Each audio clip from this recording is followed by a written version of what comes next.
it. You do it again? Yeah. Okay, you ready? Okay. Ready? Yep. Oh, shoot.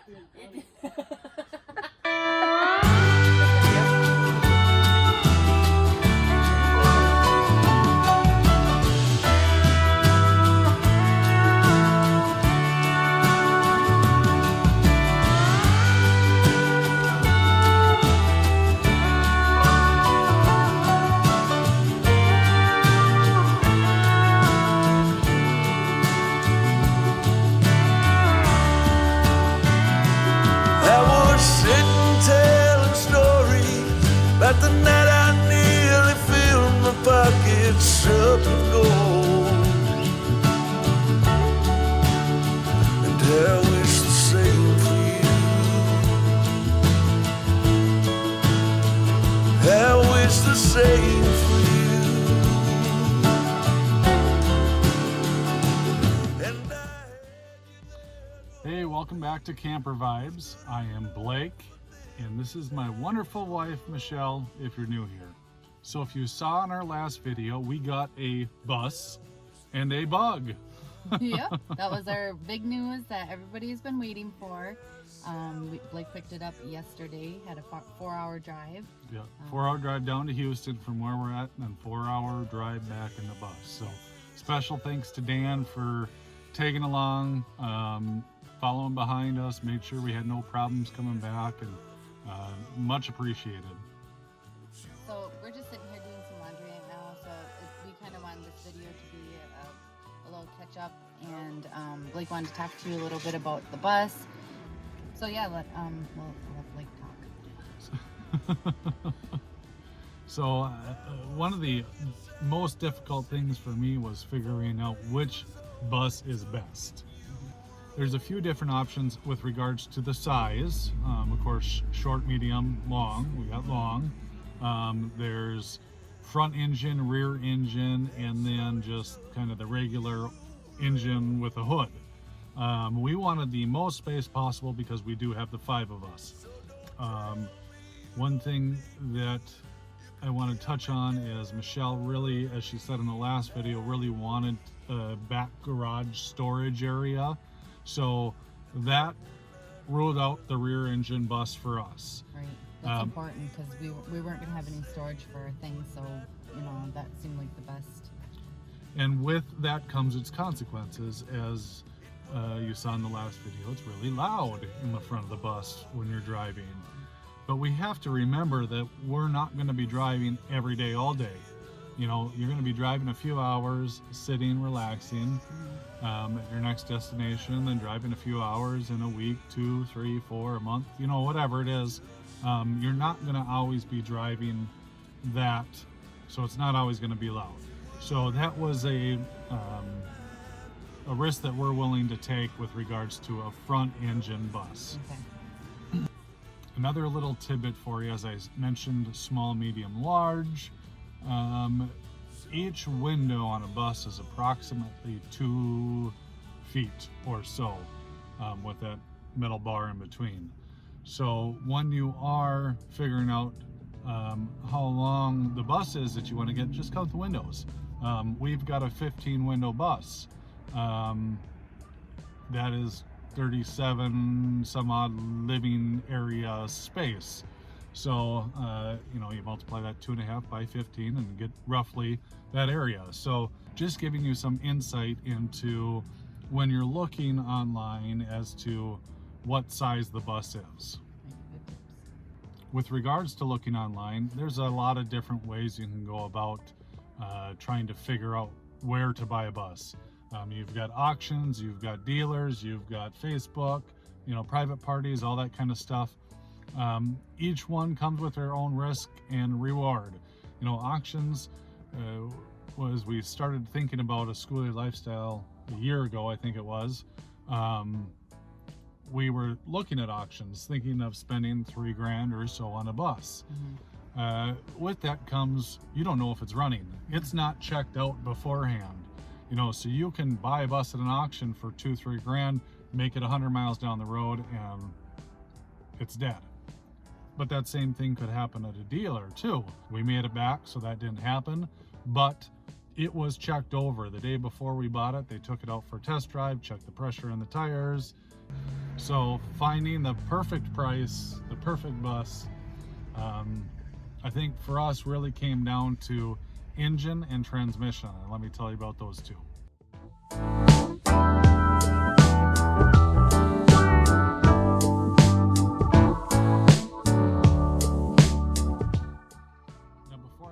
The engine and transmission. I know this video is kind of a lot of me talking and you listening, but this is the important stuff that I really want to relay to you guys about buying a bus, because it's not just buy a bus and throw together this plan and have it be done like that. It's not as simple as you want it to be, right? Yeah, there's a lot of things like Michelle doesn't understand about engines and transmissions that caused us to struggle to find the perfect bus. I just wanted to make it look pretty and just hit the road, but I know, I understand.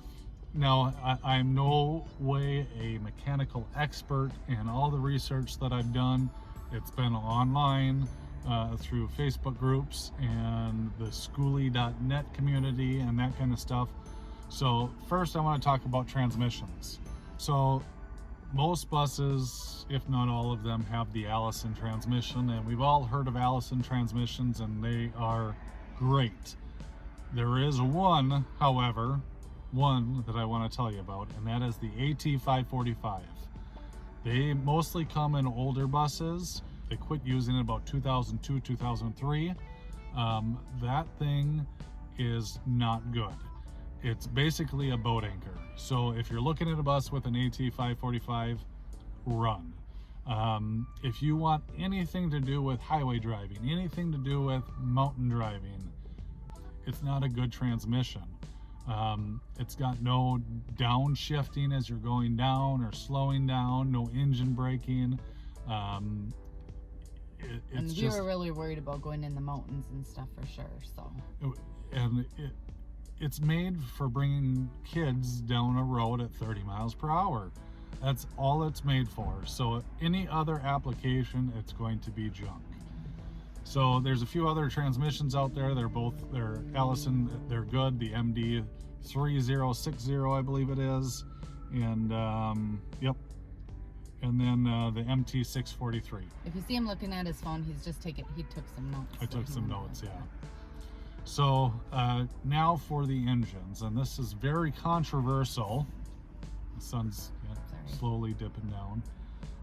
The engine is very controversial, but there's a lot of the 5.9 Cummins engine out there. Mm-hmm. And as I explained to Michelle that this is not a good engine, she's like, why you put it in a bus then? Well, it's a good engine for driving kids down 30 miles per hour. I said, look outside. That truck that is sitting out in the driveway or outside our trailer is a 6.7 diesel engine, and you're having a smaller engine drive a bus. There's a lot of those 5.9 Cummins engines out there. If you see a 5.9 Cummins with an AT545 transmission, run.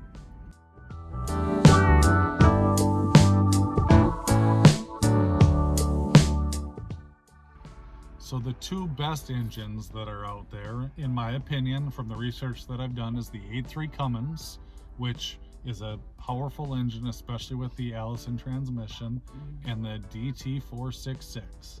And that is the engine we got. Second best, in my opinion. Why are you looking at me like I understand? I know. Just for the fact that for the guys out there who are trying to explain this stuff to their wives, and they're like, yep, I don't really care. Yep, I don't really care. Yeah. I care, honey.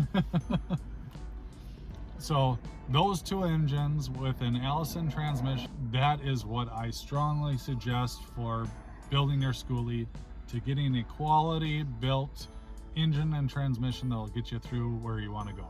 Well, that's us talking newbie stuff, newbie bus stuff, so. Yeah. What were you gonna say? Well, I was just gonna say we're still helping yes, at a house down here for a few more days. So our time, we've been working Monday through Friday pretty much. So we haven't had a lot of time to do that kind of stuff. But we hope to be done with the house midweek this week, and then really start to focus on getting it our bus, our blogs, and our vlogs and that kind of stuff, right. and our website. So we don't expect this to be a quick transformation. We're going to try to, as we said, kind of get it livable, and then get out of the house that we're staying in so we can get back to our roots of tiny living, Right. so our kids don't get too comfortable with their own rooms. Yes. I'd have to say, being in a house, walking in there for the first time, it took some getting used to. That being like it not shaking and you know, just the crowdedness of it. So we are enjoying our 30-minute showers. The girls especially. Oh my God, it's heavenly. I do miss that. But I still wouldn't change it for the world. If he's not correct about anything for the experienced bus Skoolie converters, let us know in the comments, you know, if he said anything wrong, so that way if people watching, you know, they can get an idea of any better things out there. Yeah, and if you have a DT466, you know, engine like we have, if you've got any suggestions, comments, anything we should look for, be careful of, you know, leave those in the comments below. We are new at this, just like we were new at RV living. We're learning as we go. We're sharing our learning with you guys, so hopefully you don't make the same mistakes we've made. To these adventures, or an alternative way to live, or building a Skoolie, make sure you subscribe so you don't miss another video, especially of us on our journey, because we've had a lot of mistakes and whatnot, so maybe you know, you can learn from our mistakes.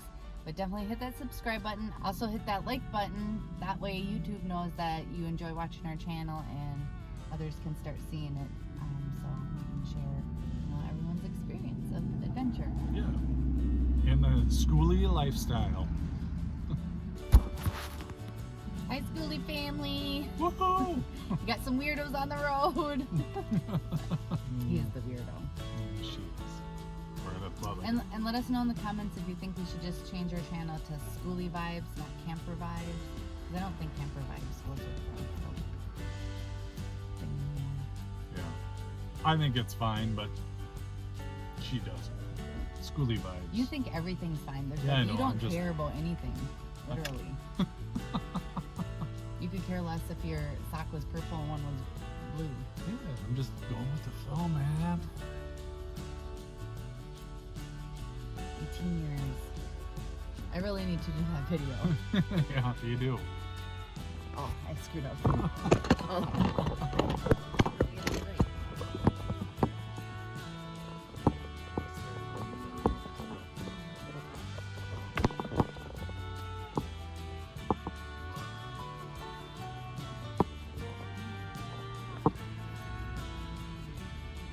All right there, guys. We'll talk to you in our next video.